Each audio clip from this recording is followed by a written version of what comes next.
but tensions in the Korean Peninsula and a growing crisis over the fate of a nuclear agreement between Iran and world powers has relegated talk of resolving the 6-year-old Syrian civil war to back rooms and bilateral chitchat as international diplomacy struggles to find a strategy to end the crisis. Its backers say the zones have restored some security to Syrians and opened the way for local reconciliation. Its detractors warn that they will fragment the country and lead to a more radicalized opposition. You don't have the US and the Europeans around the table, and that is a huge defeat for all of us.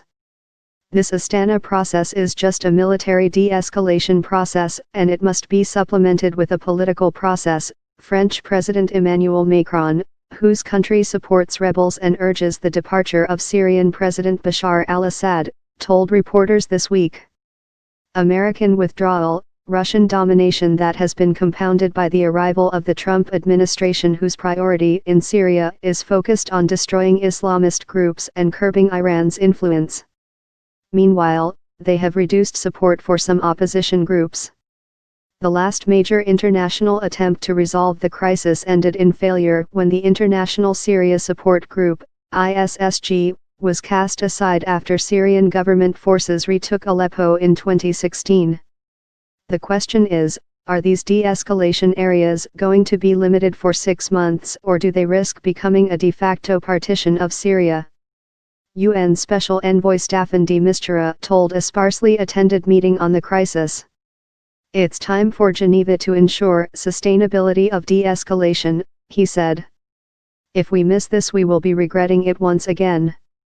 Those talks are tentatively scheduled to resume at the end October.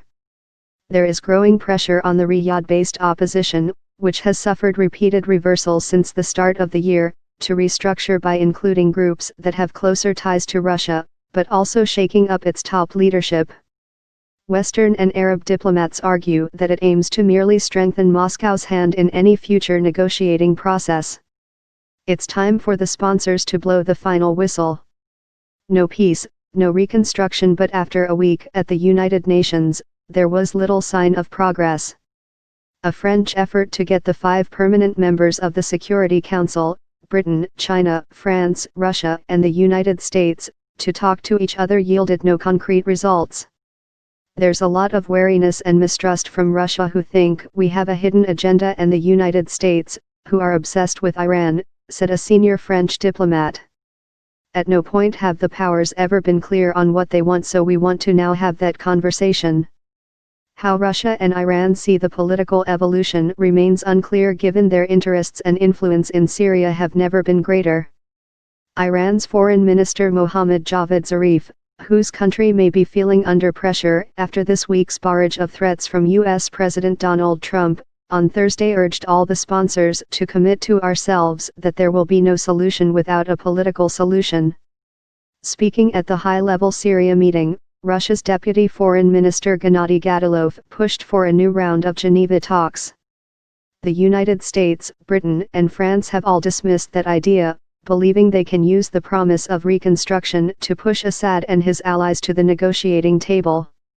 Absent a credible political horizon that can lead to a transition that's supported by a majority of the Syrian people, the reality is the international community will not be coming in with significant reconstruction assistance, said Brett McGurk, U.S. Special Envoy for the Coalition Against Islamic State.